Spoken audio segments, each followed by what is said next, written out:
Harold's getting ready to start it. Oh, okay, just let me we're know. live. It's live now. We're It's live. set up in the thing. It's live now, okay. 6:03, we'll call the meeting to order. Dr. Thomas, if you would conduct our roll call for us.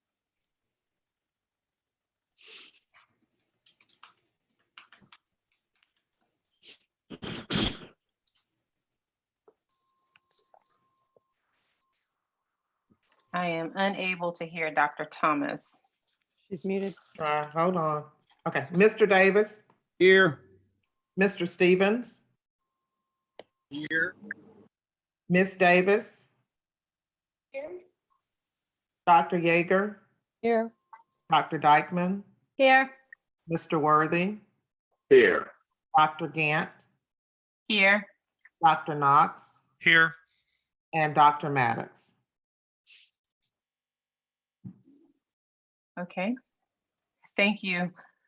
Moving forward to item number 2, going to open the floor to amend or adopt the agenda, for motions to amend or adopt the agenda.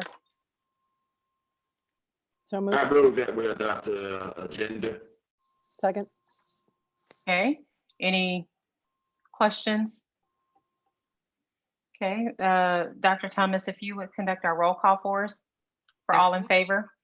Okay, Mr. Davis, Yes. Mr. Stevens, Yes. Miss Davis, Yeah. Dr. Yeager, Yes. Dr. Dykeman, Yes. Mr. Worthy, Yes. Dr. Gant, Yes. Dr. Knox, Yes. Dr. Maddox.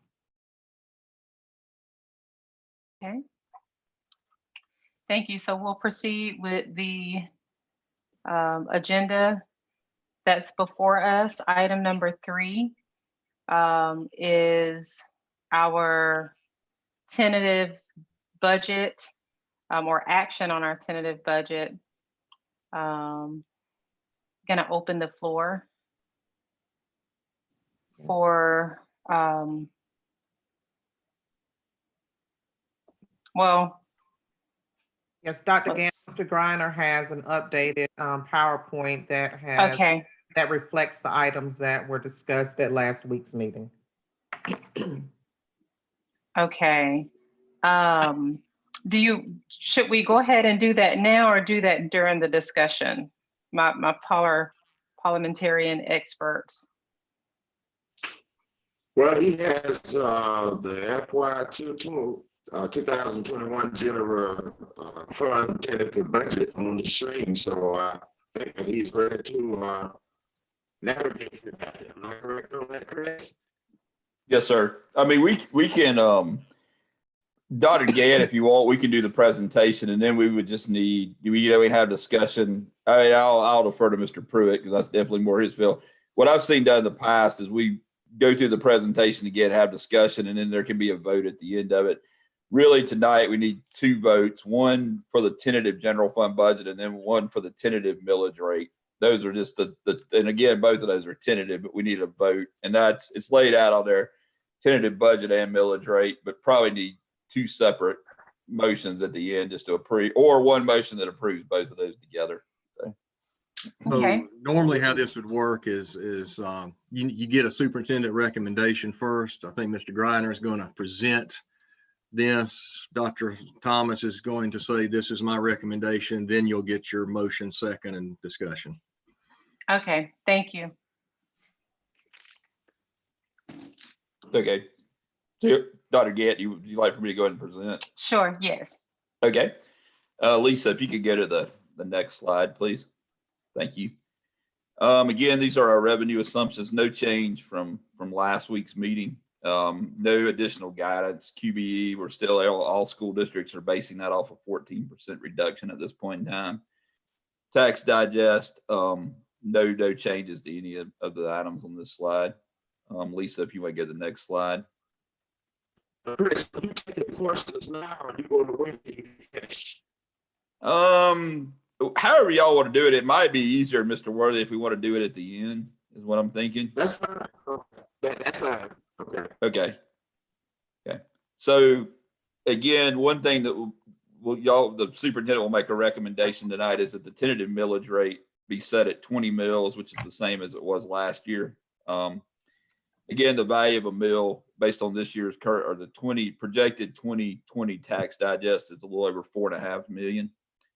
Again, that's made up of two components, reassessment of 5.83%, and then the growth increase of 1.64%. Lisa, if you get the next slide, please. So again, this is our overall revenue projection. You can see the two biggest changes: property taxes going up about 7 million, and then QBE going down about 11 million. Total decrease in revenue from last year of 4.5 million. Those two, of course, making up the majority. We did adjust interest. We did adjust title ad valorem a little bit. But again, no changes to this slide from what y'all saw last Thursday night. Lisa, if you can go to the next slide, please.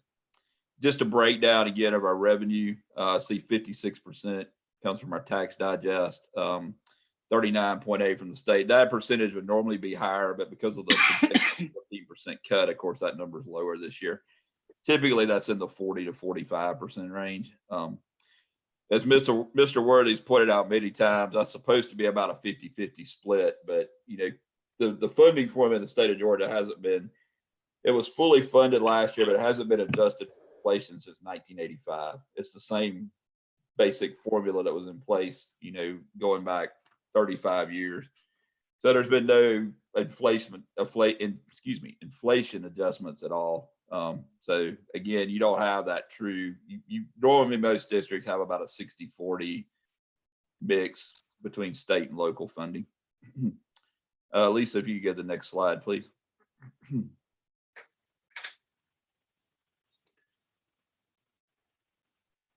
Okay.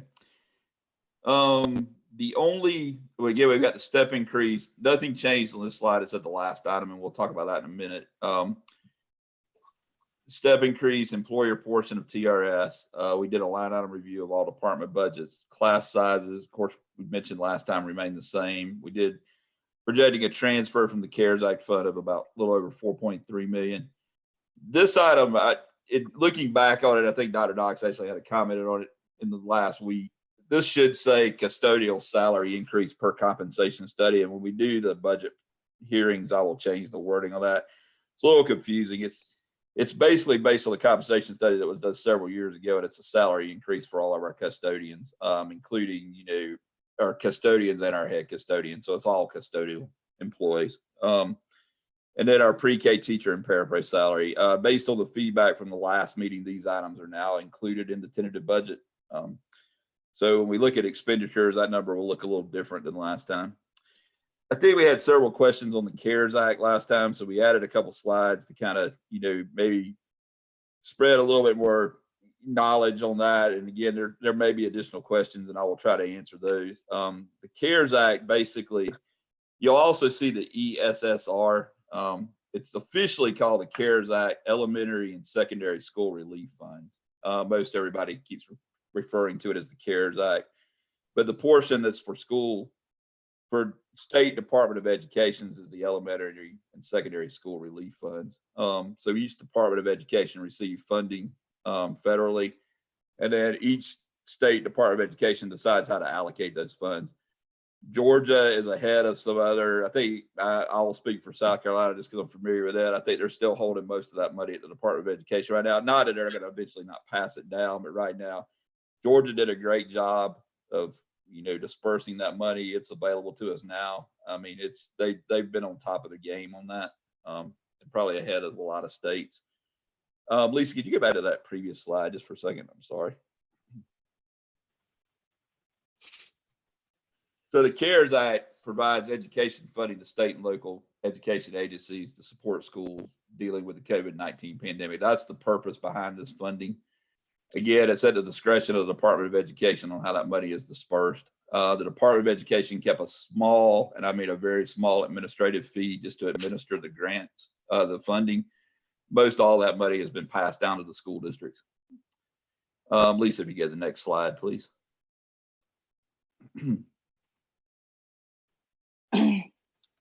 Thank you. So these are the areas that are specifically spelled out that this money could be earmarked for. At-risk student populations, our career technology expenses, continuity of staff and services, which we are basically in our budget, that's where the majority of the money we're recommending go right now.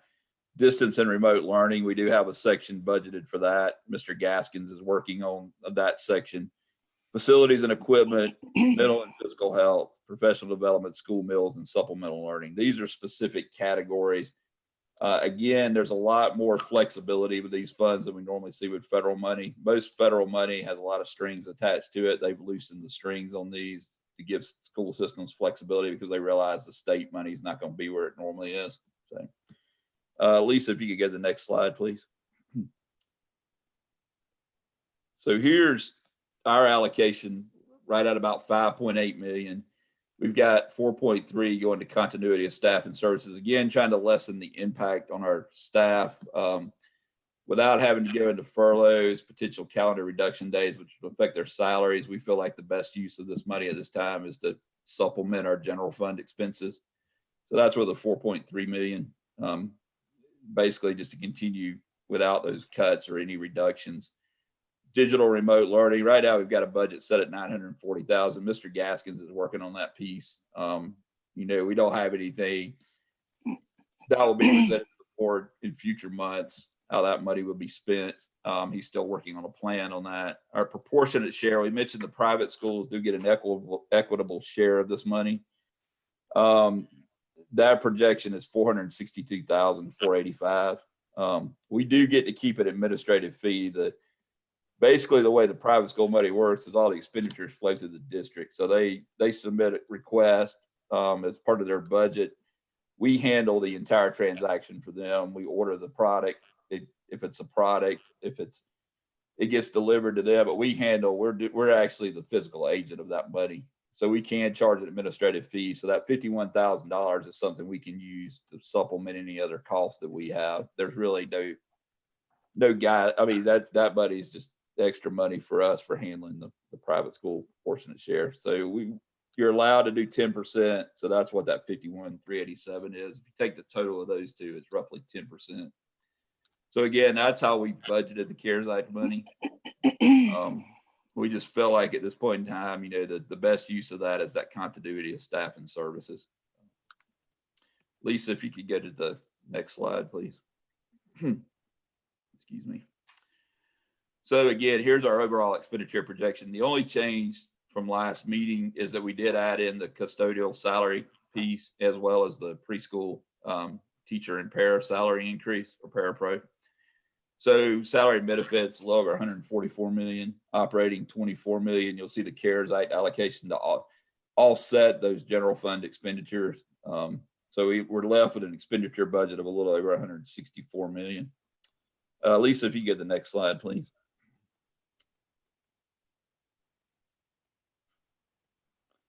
So this looks a little different because I felt like the layout last time was not the best. Basically what I did, we had all this money coming out of maintenance and operations, which, you know, eventually most of that, it's really just allocating general fund expenses into a different fund. The federal money will be in Fund 420 where the general fund's Fund 100. So we're going to have to move expenses from the general fund over to that fund. So it's just an allocation of general fund expenses. We haven't determined what those expenditures are yet. We just know that they're going to equal the 4.3 million. We're still kind of getting guidance on what's allowed to be moved at this time. I mean, there's a lot of flexibility there. We just don't want to mess up any other funding sources. So we're trying to be real careful on how we allocate that. So that's something we'll continue to work on and make sure we don't impair any other sources by moving money. So that's down at the bottom. You see the 4.3 million. So maintenance and operations now is up to 18.2 million, which is last time it looked really low. And I wanted Mr. Fisher to know I didn't take that much money out of his budget and wanted y'all to know that as well. So this is actually a truer picture of what our projected expenditures are by functional area. Down at the bottom, you'll see the 164, a little over 164 million. Compared to last year, we were at about 164.7 million. So there's a slight decrease in expenditures. it's only because of the CARES Act. If you look at the comparison without the CARES Act, we're actually a little bit higher. Most of that increase is the step increase, the compensation study, the pre-K salary increase. And then just, we have added at the school level, there were some positions we added, as we mentioned at the last meeting. So that's what makes up the increase in expenditures. Lisa, if you could go to the next slide, please.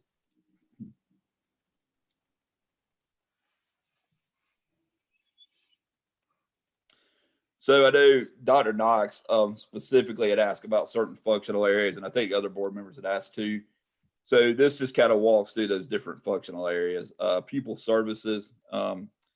Lisa, could you go back one slide just so we can show how much that changed year to year?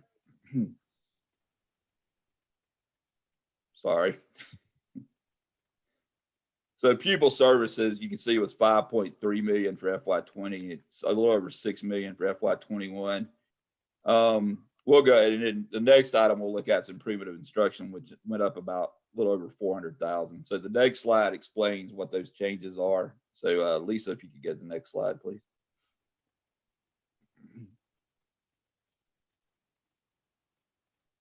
So in pupil services, I did an analysis. I compared last year's budget to this year's budget. Basically, these weren't new positions, but a lot of times as we get our federal money, we reallocate positions. Sometimes there's a slight decrease in funding. There may be a reallocation of resources and we move positions. So basically with pupil services, these were 5 positions that were moved mostly from special education over back to the general fund. So this is just a funding difference there, but that's where the bulk of that change. We did add, sorry, Lisa, could you? Sorry, that's my fault. No, you're fine. I mean, we did add the telehealth nurse position under pupil services that we had discussed back on, I think, the first time we discussed the budget. And we do have an additional halftime school psychologist position that were added. Those are the only additional positions added. You know, when you do the comparison, the rest of it was just moving positions from federally funded to locally funded, which happens most every year. That just happened to be a larger area under pupil services. Improvement of instruction.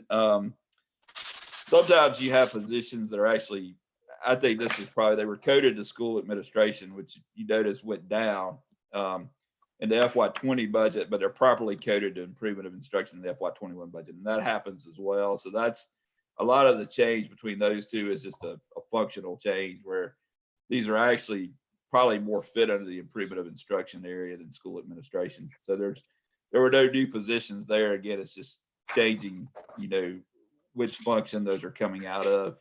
There were 2 positions, again, similar to pupil services, that were moved from federally funded positions to locally funded positions or out of the general fund.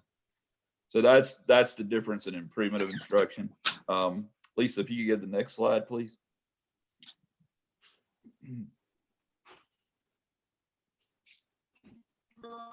So support services central office, the bulk of this was again, is changing functional areas. New teacher orientation, really, support services central offices encompasses human resources.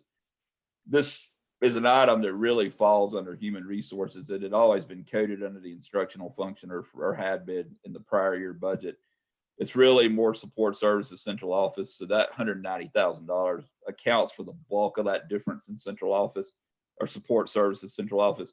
So again, we're moving it from one function to another. And what this is, the new teacher orientation, is to pay teachers. We have the new teacher orientation prior to their contract start date. We do pay a stipend. This is what this budget item is for here. General administration, Dr. Thomas touched on this in the last meeting. This increase is due to, we did increase our legal fees, just kind of based on our history there for the current year. And then also it has, of course, Dr. Thomas's salary as interim superintendent and also Dr. Means' salary as superintendent. So it's got 2 salaries for superintendent in there. So that's the bulk of the general administration increase. Maintenance and operation, the increase is mostly due to the $800,000 we put in the budget for custodial salaries. Normal increases in utility costs, you know, those could be anywhere I've seen 2 to 5%. I mean, that's your water, electricity. We always, we always put a little bit of a, I will say cushion. You just, sometimes you don't know what that true increase is going to be. So you do have a little bit maybe of a cushion in there somewhere. You try to buffer it to where you don't end up overspending on those areas. So that's the rest of the maintenance and operation increases, mostly in utility costs. So I think that explained the major differences. Everything else was pretty minimal in the changes, but this kind of covers those main areas. And Dr. Knox, if I missed something at the end when we have questions, please let me know, and I'll definitely get you information on that. I know the three main ones you mentioned were pupil services, improvement of instruction, and that support services. Lisa, if you got the next slide, please. Yeah, and here's our expenditure breakdown. Roughly, if you look on the left side down at the bottom, start with educational media services, go all the way down to pupil services and over to instruction. That basically is your instructional expense, which is around 75%. Georgia, for a long time, had a mandatory 65% rule. During austerity, there was a waiver for that. There was talk about bringing it back. Probably won't happen now because we're fixing to have austerity again. But we're well above what was recommended, which was 65%. So we're roughly about 75% instructional. Lisa, if you get the next slide, please.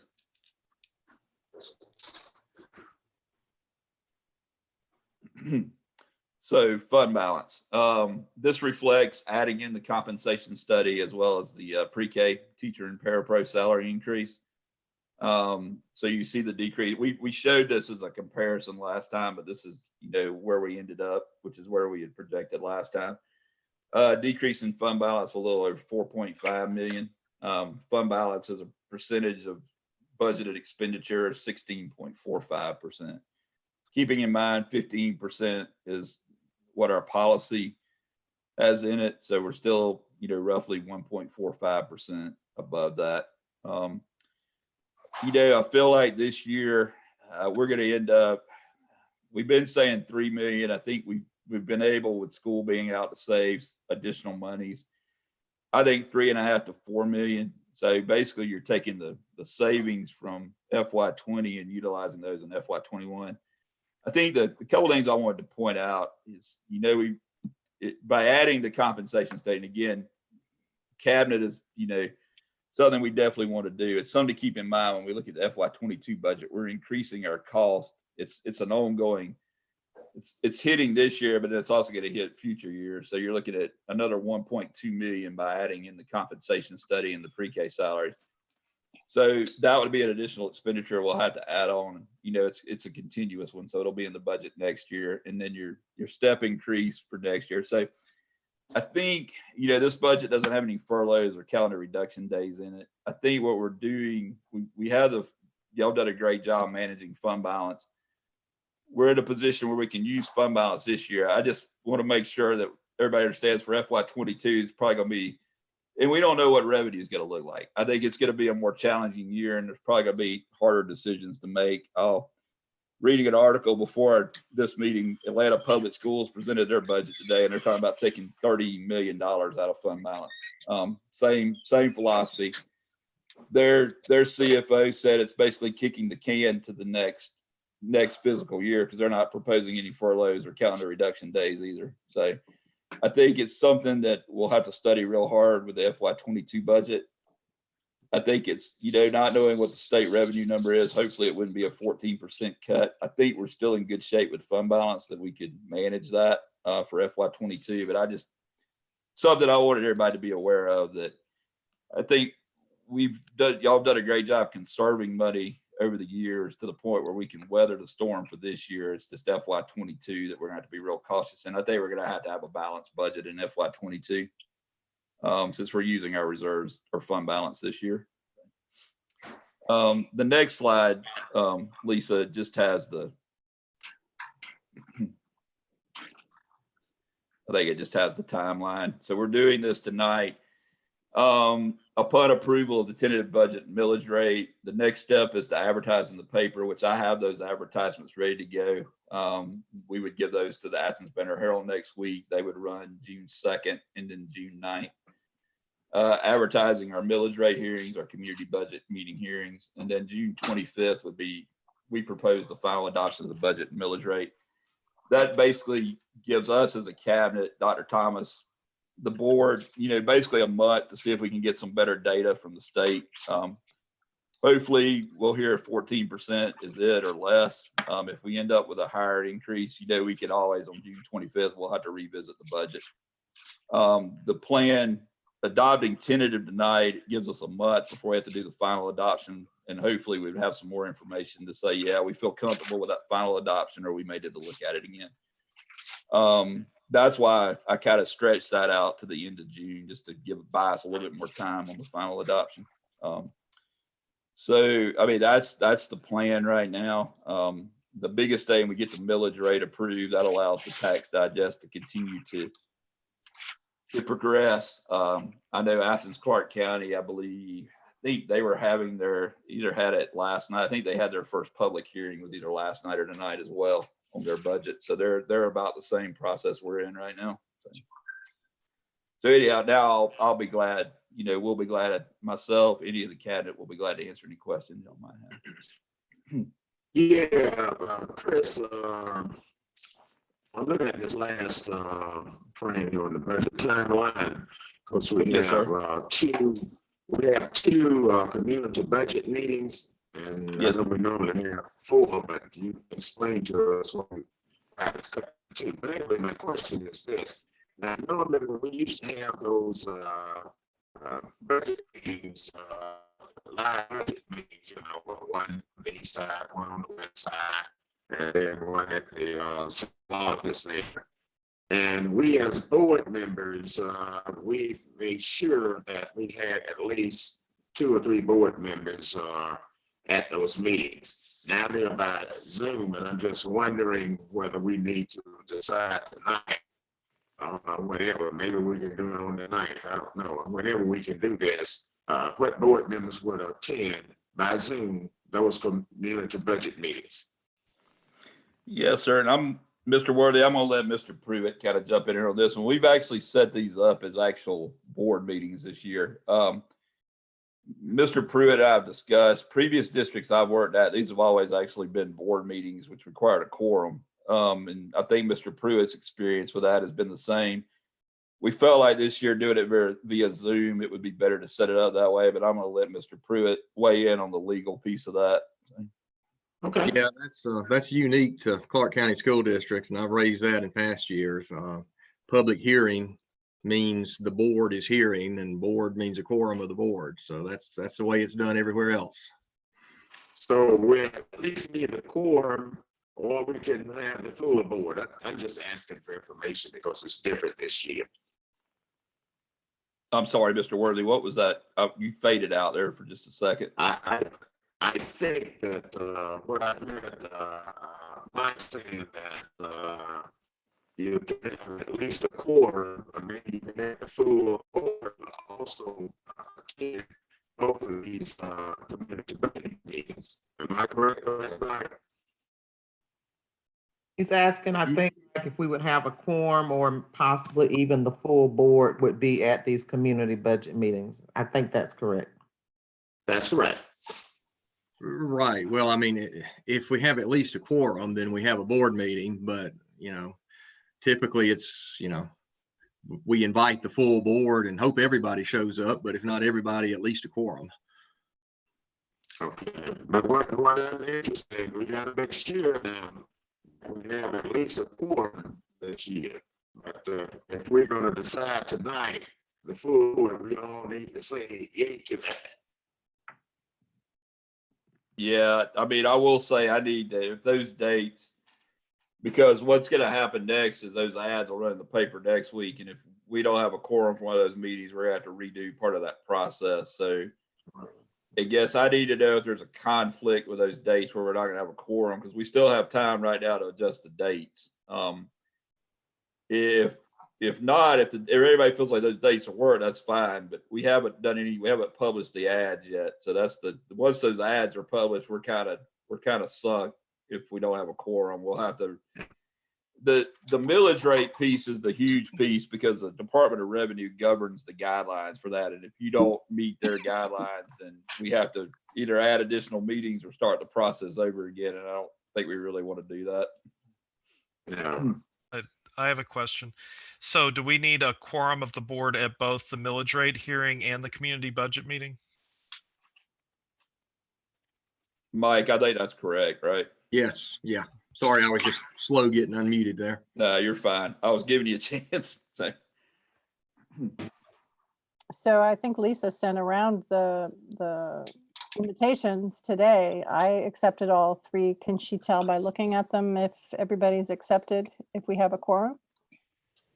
And I can't remember at what point I accepted or not, but my schedule has changed a bit. And there is a possibility that the slide disappeared, but that June 16th meeting, that I may not be there at 5:30. And there is a possibility that I may not be there at 6 as well. But I hope to be able to be done by 6. We just need 5, right? Now, Mike, in that case, Dr. Maddox would have to be there, right, as vice chair? Or if neither is there, then the board members who do appear would have to elect a presiding officer. Okay. Yeah. Now, I do want to point out that the 16th is a CCSD mediation that goes from 9 to 6, according to my calendar.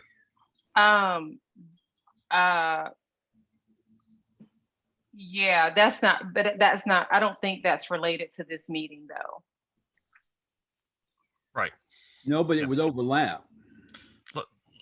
Letitia's I think right. we should, that's not something that we probably need to discuss here. I don't think it relates here. Okay. Well, why don't we do this? It's 8 of us tonight, and looking at June 9th and also, June 9th through the 16th. How many of us can attend all of those meetings? I'll go ahead and say 8. Me? I can be at all 3. That's 2. That's 2. Dr. Dykeman, I think, has got her hand up. Dr. Knox. I can. Sorry, I was muted. We got 4. Okay. All I'm just, Well, let's get this one first now. Let's get the 5th one. Linda? What was, Then Mr. there's Worthy, the- what was your question? What was, I didn't hear Mr. Worthy's question. What was it? We have 4 that say that we attend June 9th through June 16th. And it's been explained, we need at least a quorum. So we need 1 more to say they can attend those meetings.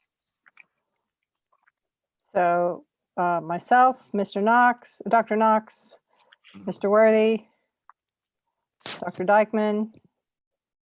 Who's the 5th? Linda? That's what I'm trying to get, the 5th one. She's silent. She's not volunteering. I think Well, she may not be. Linda, can you hear us? I don't. maybe after this meeting, if Lisa can just send us all an email and remind us to accept or not accept on the calendar, and then Yeah, she can There's look only at it. 2 people that have accepted any of those, 2 board members. Mr. Stevens? Well, we have 4 now. We just need 1 more. I'm trying to hear. Mr. Stevens just said something. Okay. Mr. Stevens? I believe I did accept there All 3? for all 3 of those. Great. Okay, so we've got Yeager, Knox, Worthy, Dykeman, and Stevens, all 5. Okay. I think, I don't know, maybe we lost Linda. Linda? Elle said yes. She typed back. Oh, she did. Okay, all right. So that's 6. I always like to have 6 in the event. And, Well, I so mean, with Christmas. I'm just trying to look at my calendar and balance out for the 16th, but in terms of the 9th, I'm good to go. We got a government relations committee meeting supposedly scheduled, but I guess we can change that. I just, Yeah. Okay. It seems like we'll have enough. on all, Yeah. Okay. all of All them. right, well, I'll move forward with the ads then. I mean, we'll submit these, they won't run the paper till June 2nd, so if somebody ends up having, I mean, we could probably put the brakes on them. I mean, I'm gonna get them to Athens Banner Herald tomorrow, but they won't actually run the paper till, the first ones won't run till June 2nd.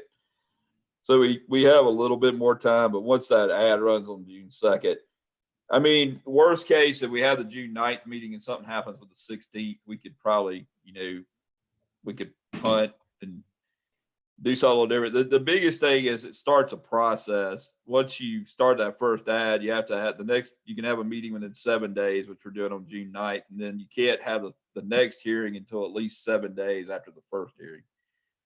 Can you have it more than 7 days? Yes, but most districts just lay it out over a 14-day period. So we're going from June 2nd to June 16th, and then that covers our obligations under the millage rate piece. The community budget meeting piece is a little different. The state requires 2 meetings. It's not as strict. The millage rate is the huge piece because Ms. Meadow with the tax commissioner's office has to certify we have those meetings. All that stuff goes into the certification of the digest. And if any of that stuff's wrong, they make us go back and redo. The tax piece is a lot bigger. As far as legality goes, it's a lot bigger piece a lot bigger hurdle to try to overcome if you get out of compliance with the dates on that. So. Okay. Well, You're ready for the next question, Chris? Yes, sir, Mr. Worthy. Okay, I wanted to jump in before that question go away. I'm getting old. But anyway, No, I appreciate you doing that. Just looking at the total budget there and the amount that we receive with local monies and then also with state revenue, and obviously the local amount is much higher. But my question is this: I think that it's obvious that we are not getting enough money from the state to hire all of the teachers that we need, the staff that we need in Clark County School District. And I was just wondering whether you have a figure. If not, it's fine with me. You can do it later on. Of the number of teachers that are financed out of the local tax dollars. Yes, sir. I know Mr. Hamill's done that in the past. I didn't pull that together this year, but I can definitely do that for you, Mr. Worthy. I know it's been a pretty large number. It's going to be even larger this year because if you figure in a 14% budget cut, it's going to, it's going to be a lot higher number than it was in the past. Because last year was fully funded and we were still funding a lot of local positions. So. Okay, and you mentioned the 14% cut, and I want to ask this question, then I'll close my mouth. Earlier in the year, the governor had said that all state agencies would do a 4% cut in their budget. And I was just curious whether this 14% cut, if the 4% included in that 14% cut. Yes, sir. Yeah, that's a great question. The guidance we've been given is that original cut is now just been changed to a 14% cut. So he originally told them to cut that, and then I think they had to go back and find. It's not an additional 14%. I think, well, some agencies may have already, but the total cut that each agency is supposed to find is 14% now. So. Okay, thank you, Chris. Yes, sir. One more thing I wanted to mention after we did the budget timeline, Dr. Dykeman had asked about notebooks that we've done in the past. Those will be ready for y'all. We're in the process of finishing we were trying to get those put together for y'all. Those, our plan is by June 1st, you'll have those. So you'll have them about 24, a little over 20 days before the final adoption. So if y'all have additional questions, and our plan is, I'm not sure if I talked, actually, I think Dr. Thomas and I did talk about this, would be to get those to Dr. Thomas, and then, we'll work out a plan where y'all can pick those up. That's correct. Mr. Griner, we said once we have them ready, then Ms. Palmer and I can be at the district office and we can schedule times to respect social distancing for everyone to come by and pick those up. Yeah, we anticipate, we may have them a little bit before June 1st, but that's the date I told Ms. Frazier if we could definitely have them by then. But we're working on that, and maybe the first of the day. So we'll definitely as soon as we get them, we will get those to Dr. Thomas. Hopefully sometime next week. If not, definitely June 1st. Chris, is Title I funding is still, we haven't heard anything about that, whether it's going to be increased, the cut, or anything, have we? Ms. McGuire said that at this time it's not affected by the 14% cut. She did get clarification on that this week. Right now we're looking at, we don't know those numbers. I think we normally find those out in May. We were hoping there wouldn't be a cut, Mr. Davis, but we just don't really know at this point. But she did confirm that it's not affected by the 14% cut, that that federal piece is not being touched at the 14% level at all. So if the funding stays the same, the positions that are moving over from Title I funding to the general revenue funding, would that give us more flexibility with Title I money, or would that be eaten up somewhere else? Yeah, that's a great question too. Those positions that actually moved during FY20. So if the current funding stayed the same, those positions would have to stay in the general fund. The only way they would be able to move back is we had increased funding, and there was no indication that we were get an increase. If anything, we were going to have status quo on our Title I funding. Now I've got one other question, and then I know John's got questions. In terms of the private school funding, that's all based on QBE? No, it's different. Title I is not necessarily, and Ms. McGuire has done a great job learning more about that. It's a total different formula. They actually did end up basing on enrollment, and in the past, the Title I portion of that has not been based on enrollment. It's a lengthy formula, I believe. This one was more based on enrollment. I can get you more information on that, Mr. Davis. I was actually talking, I'm sorry, I was actually talking about the care fundings, the care fund. Yeah. That's it, with the private school funding. Right. That's based on pupil enrollment. You talking about our total allocation? Yeah, what we have, and then The what 5.8 million. Yeah, they use the Title I criteria, even though it's not Title I funding. But the reason why, if you look at other districts around our like RISA area, like say Barrow, Jefferson City, Oconee, we got a larger proportion because we are a Title I district. Yep. Out of that RISA group, we have the largest amount of CARES Act funding. Atlanta Public Schools, I think, got around 30 million in CARES Act funding. I think, Gwinnett's 33, but it's all based, it's using the Title I allocation methodology, but it's not Title I funding. Okay, I guess I'm not very clear. I haven't been very clear. So I'm sorry. The public school funding piece of what we're getting from the CARES allotment, what is that based on? When you say public school portion, let me make sure. Private. I meant private private. school. If I said public, I apologize. Oh, the 462,000 we're Right. giving to the private schools. It's actually, I believe, based on their enrollment as of a certain date. I want to think it was April 30th. And Ms. McGuire was trying to work with them because they're not used to it being done that way. And she tried to help them through that process. It was based on their staff and their enrollment as of a certain date. Okay. It's totally different than how it's normally handled. And that's why we only normally have 3 schools on the Title I side, but we ended up with all 7 in our county being eligible for the CARES Act. Thank you. Yes, sir. Sorry.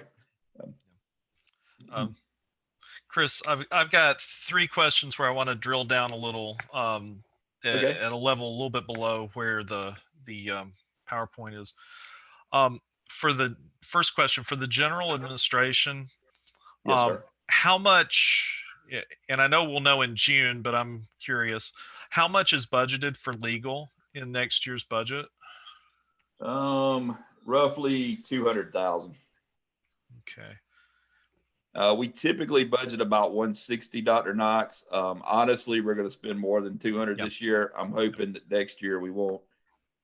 We increased it over the 160. I think this year we're probably tracking more towards 250. Yeah. I'm hoping we're not going to spend that much next year. Right. And then there's the superintendent line item. Is that just salary, or does that include salary and benefits? That's salary and benefits. So. Both? Okay, so that's. Yes, sir. Yeah, so we have the salary benefits for Dr. Thomas and Dr. Right. Means. And so how much is that total? The kind of the extra, is that 300? Yeah, you're right on it. It's about 290, I believe. So, Okay, thank you. All right, thank you. Okay, with regard to custodial salaries, the Yes, sir. 800,000, I believe. We got some information, I think, in an email about how that was broken out. And I think it said that more of the money is at the more experienced level. So at the bottom end, I think the current salary was what, 19.2 or something like that. And it would go up to 24 or so, 20,4. So a little bit more than 20,000. Could you or Dr. Thomas just explain the rationale for why the money is kind of weighted toward the more experienced custodians? Yeah, we may have to bring in Ms. Duke on Yeah, that I one. was going to say, Ms. Duke, can you speak to that? That was part of the compensation study. We hired the experts, and that's how they advised that we construct our pay scale to be competitive with the area. There's two philosophies on how you can do a pay scale. You can either front load it to attract people in, or you can back load it to reward people for staying. And in this area, that seemed to be the way we should go. And then one final. I'm sorry, Dr. Knotts, let me add one thing. And if they come in with experience, they go to the other end. That would just be, that beginning salary would be someone with no experience in custodial. Right. Thank you. And then just a third, mostly a comment, but a little bit of a question. Thank you, Dr. Thomas, and thank you to various people in the district for putting together the information about contracts and consultants. That was very helpful to me. So I have just one question with regard to going forward with this budget. There were a lot of different contracts listed.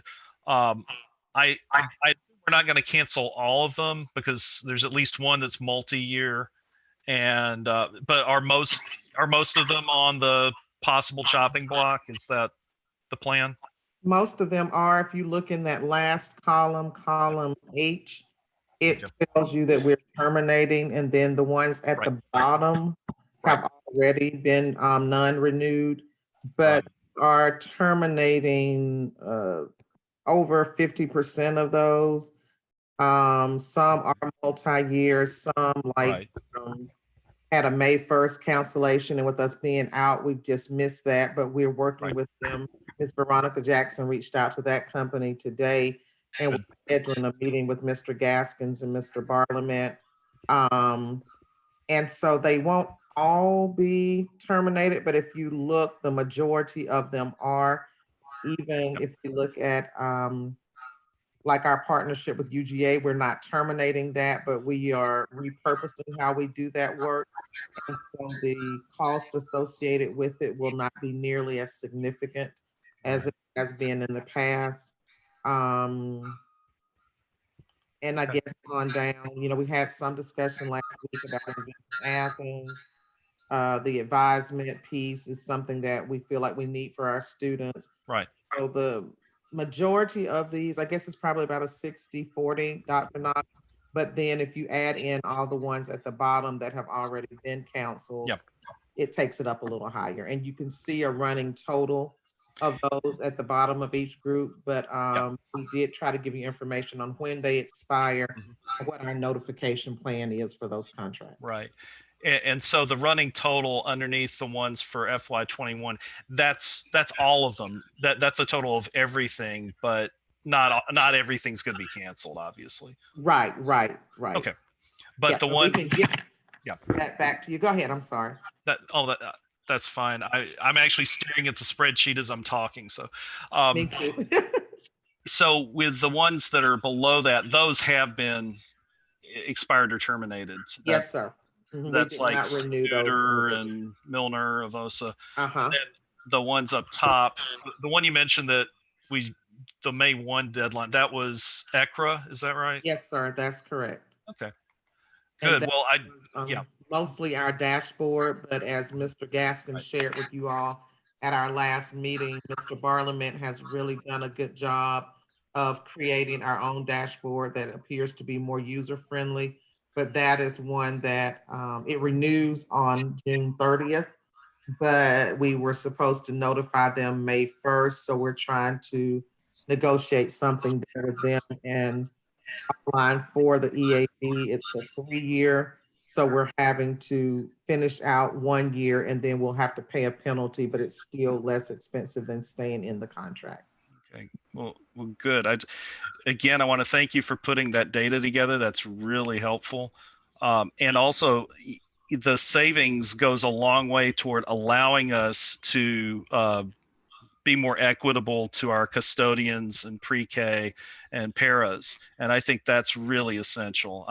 That's for me, this is really, really good news. And I wanted to see that with my own eyes. So There thank you, go. Dr. Thomas. You're Thank you. very welcome. Thank you.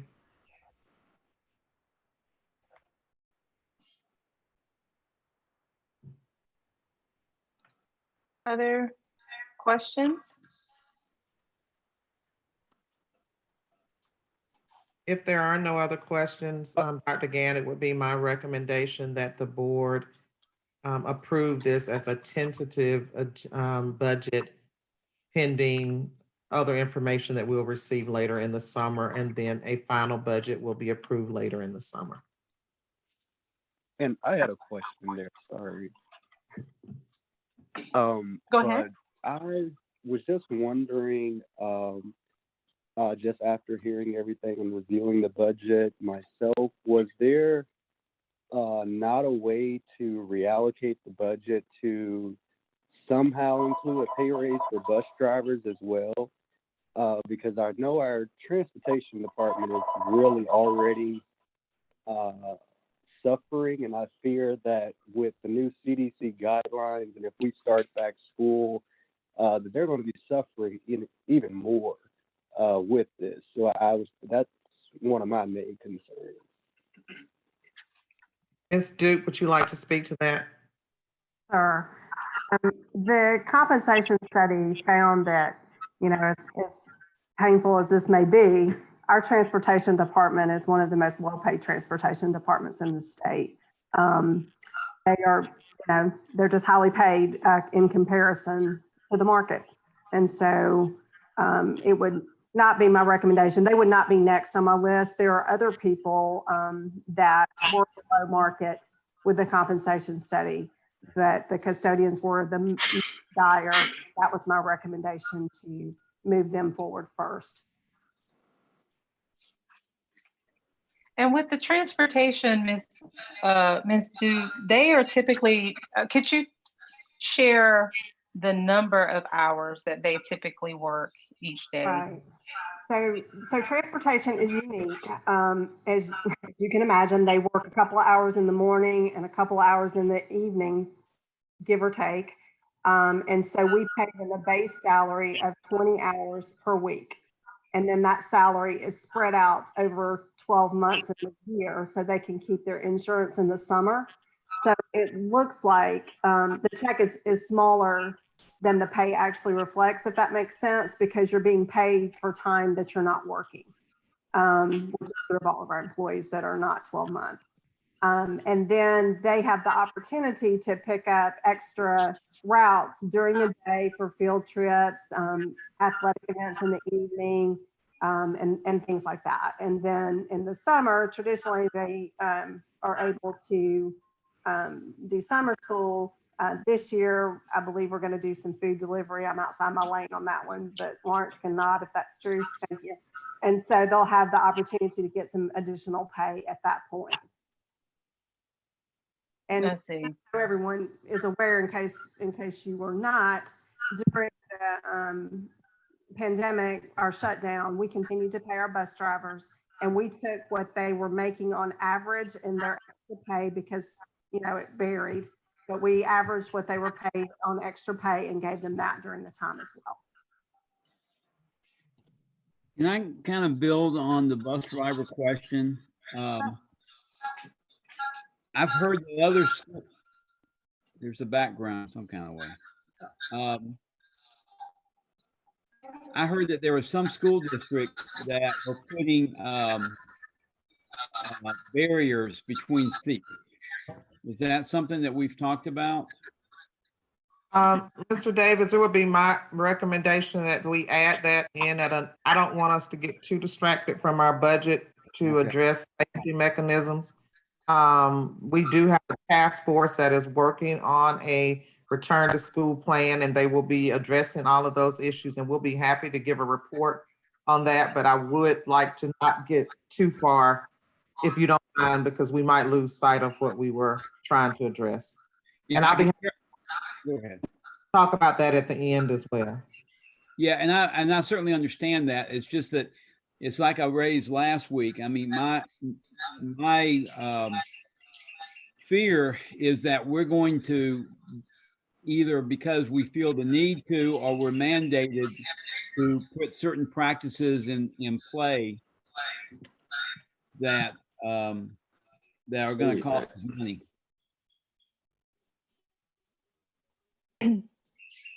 I think that would, Mr. Griner, some of that could come out of our CARES funding as items that are needed to support maintenance and operations. Is that correct? Yeah, Dr. Thomas, but we're using most of that money for the continuity of staff and services. So I think that would have to be something that some of that, like the administrative fee we're collecting, could be used towards that. It would be something we'd have to look at on a case by. I think we'll have a better feel as we continue to go through the task force. So. Can I ask a question in terms of Mr. Griner, and for the bus drivers in particular, we might anticipate that they're going to have more hours during the COVID because we're transporting over larger periods of time with fewer kids on the bus. Do we have an idea of what would happen if we doubled the amount of money we needed to spend on the bus drivers? Is that it? That's a good, yeah. I mean, that's a good question. I think there's still some of those unknowns. Again, Dr. Yeager, I think as we go through the task force and try to make some of those decisions, Yeah, okay. we can investigate. That's something, yeah. Between now and the final budget adoption, we could definitely, maybe have a little bit better picture on that. So. And just to address Mr. Stevens's comment that paying them more would be paying them more hours. If we had more hours to give them, their salary would increase, I believe, right? Right, it would. Correct, Dr. Yeager. You're correct. And I mean, also being realistic, and I'm sorry, Mr. Griner, if I shouldn't say this, but there are going to probably be expenses that none of us can anticipate at this point as a result of how we have to respond to this pandemic and the needs of our students. I mean, there are going to be requirements that come out, mandates that come out that are going to have a dollar amount associated with them. And realistically, as Mr. Griner just said, that will have to come out of general funds and potentially could at some point impact our reserve and fund balance, which is why I think Mr. Griner was trying to be conservative in how much of that fund balance we had to use, because we can't, unfortunately, we can't plan for everything that this might cost us down the road.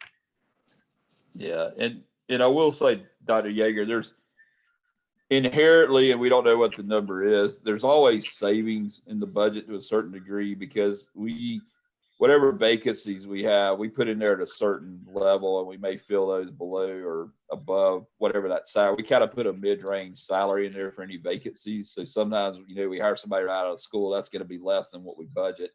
Also, we don't go, we run the projection really December, January. So as retirements come in, and we may have somebody who's at a higher pay grade, and we end up replacing them with somebody right out of school as well. There's always inherent savings on the salary side as well, which is why you typically see, like this year, we're increasing reserves by above 3 million. Some of that's because of what we're going through now. Some of that's just inherent savings that are always built in there that the only way you could really fully capture that is to sit there and painstakingly go through each person. And Ms. Duke will tell you every day that number changes, who's retiring, who's leaving, and there's no way to do that. So every district I've been at does it that way. So there's always savings there as well. But I think it's one of those things that we just have to really closely watch our expenditures throughout the year. Any of those savings, try to apply for some of these potential unknowns that we don't know. And then honestly, it's 16.45% on fund balance. We still have a little bit more room in there to use if we have to use some more reserve or fund balance, which would not be the most ideal. But I'm hoping we always seem to outperform our budget. So I'm hoping, again, it's one of those things, I feel like it's built pretty conservatively and that we could, hopefully we'll outperform it again and have some savings in there as well.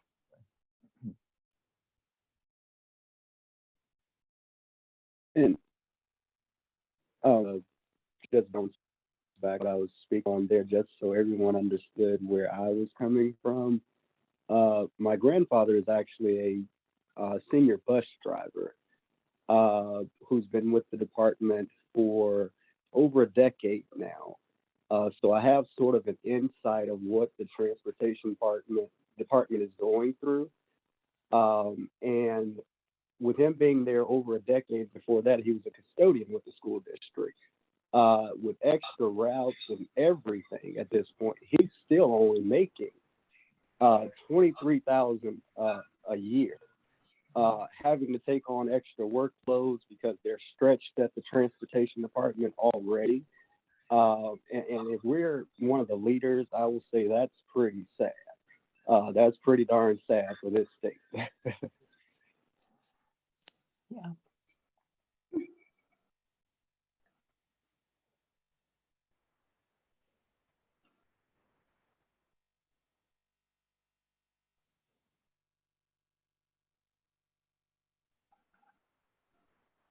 Get my computer. Yeah, Miss Linda, you're echoing. Again. But you can hear me now? Yeah. Wonder what happened.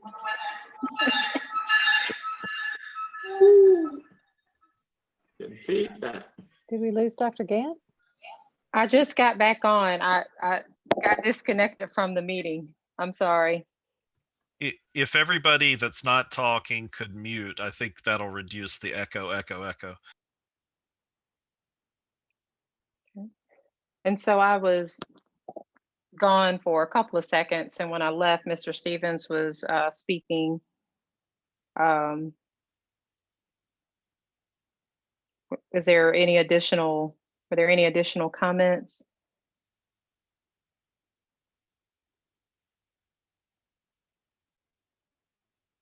Okay, I don't hear any. And Dr. Thomas, I think you've already made the recommendation.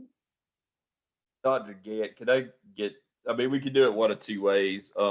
If Dr. Thomas wants to amend her recommendation, it just needs to include the budget and the tentative millage rate at 20 mils. And that can be a separate recommendation, or it can be part of the initial recommendation. Somehow it just needs to address the millage rate at 20 mils as a tentative millage rate until we have the hearings and actually set the final millage rate. Okay.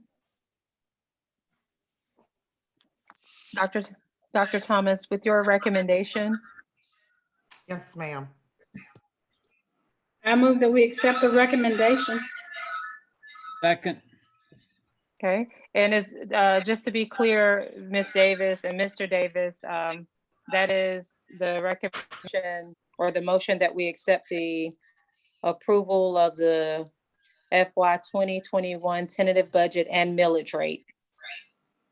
That is correct. Okay. Any further questions or discussion before we take a vote? I'll just say thank you. I think this is a very hard budget to put together, and thanks to Dr. Thomas and the district for doing so much work on this. I like where this is headed. Thank you. Thank you. Yes, thank you. Okay. Thank you very much. This is a lot of information under just uncertain circumstances. So thank you very much. We will move forward. Dr. Thomas, if you would take our roll call for us. Mr. Davis, Yes. Mr. Support. Stevens,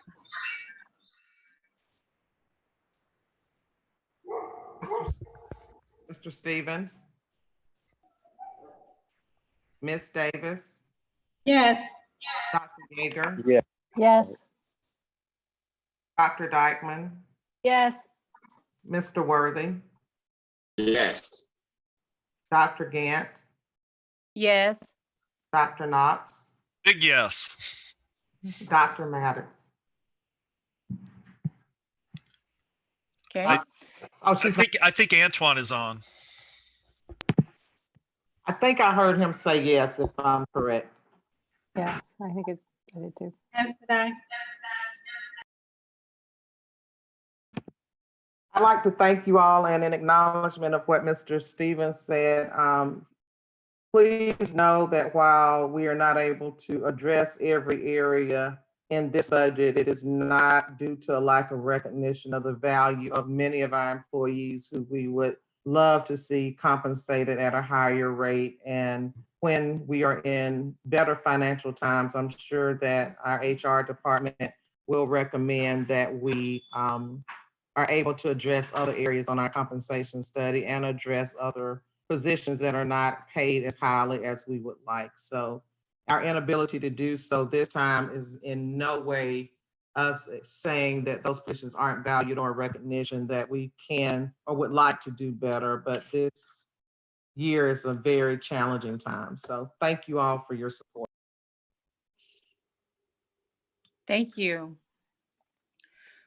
We'll move forward. Dr. Thomas, under personnel recommendations. Yes, Dr. Gant, we had two areas. I've shared that information with you all. One is our personnel list. During this time of year, it is normally a trend to have increase in hiring needs. It's an essential time of year, and it's been the practice of CCSD to allow approval of personnel recommendations at any board meeting.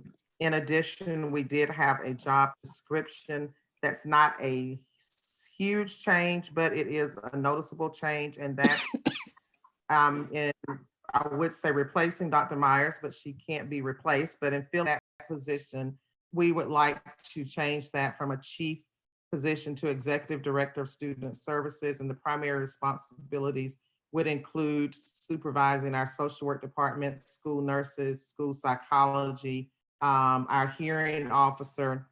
And we would also like to add, as we look for that position, someone who has some grant writing experience. As most of you know, Dr. Myers has been with Clark County for 20 plus years. And when you're in a position for that long, we inherently have the opportunity to learn new skills that we did not come with.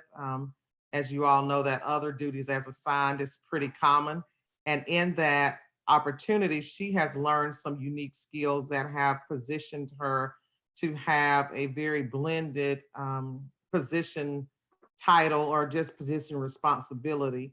But in us analyzing her position and trying to find someone who is strong to lead our student services department, we recognize that having someone with that skill set combined with policy is not a normal kind of blend of skills that you would find in an individual. Mr. Lawrence Harris has an interest in policy, and he's completing his doctorate degree in education administration and policy, and he has graciously agreed to take on that work. He's very interested in it and passionate about policy, government relations. So in recognizing that shift, we did not feel that that needed to be a chief position. And we're just asking for a change to that being executive director of student services. And we did explain that in the communication that came out earlier this week, but I wanted to review our rationale. Thank you. Dr. Thomas, Yes, sir. are you recommending the personnel recommendation list? And also,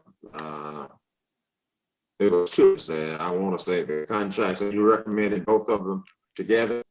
Yes, sir. I will be recommending both of those together. I just wanted to do an overview of everything under personnel recommendations and accept any questions about either that change, but I will come back now, Mr. Worthy, and recommend that we accept the personnel recommendations and contract lists that were attached.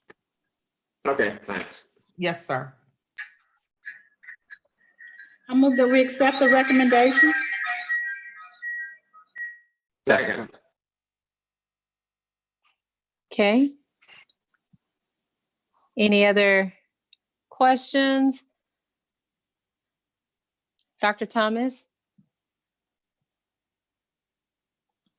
Yes, if you would take a roll call for us. I will be happy to. Mr. Davis, Support. Mr. Stevens, Yes. Ms. Davis, Yes. Dr. Yeager, Yes. Dr. Dykeman, Yes. Mr. Worthy, Yes. Dr. Gant, Yes. Dr. Knox. Yes. Thank you. My next recommendation is that we accept, that you all accept a change in position for the Chief of Policy and School Supports to an Executive Director of Student Services. So moved. Second. Okay. Any other follow-up questions or comments? I do want to just pause and say, I probably should have said this a little bit earlier, Dr. Thomas, but just like to publicly say again, thank you to Dr. Myers. Just the amount of institutional knowledge is, I think it's going to be significantly missed. And it's a little bit anxiety provoking, but I'm certainly excited. But I did want to just acknowledge that. I know you talked about that a little bit earlier, but so appreciative of the years of experience and just the wealth of knowledge that that you brought, Dr. Myers. Echo Thank those you, Dr. sentiments. Gant, and I'm not going far. I agree. Yeah, I want to second that. I had one question. Since we just finished with the budget, does this change in the job description, does this have any budget ramifications? Yes, sir. Dr. Knox, our recommendation with the increase in responsibilities for Mr. Harris will be for him to be a chief. We did not bring that as a change in job description because that already existed when Ms. Suggs was in that position, but due to Mr. Harris's youthfulness and his position on the scale because of that and experience, then that will be a cost savings for us in that area. Yeah, I was afraid that might be a little awkward, but I thought I would ask it. Sorry, Lawrence. I also wanted to ask Dr. Thomas if the Executive Director of School Support Services would be a cabinet level position. We will still keep that as a cabinet level position, yes, sir, because we feel that it is important to have that voice at the table. We consulted with some people with some historical knowledge and learned that there has been, well, first of all, the chief titles are new anyway. So there have been people who've had the executive director title who sat on cabinet in the past. So we have operated more on our own practices versus a policy, which is good in a case like this because we do value that role and the input that that person will be able to provide at the cabinet level.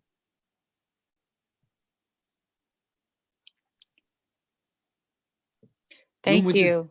Oh, go ahead. I'm sorry. One other question. I'm sorry. When would this job come up for posting?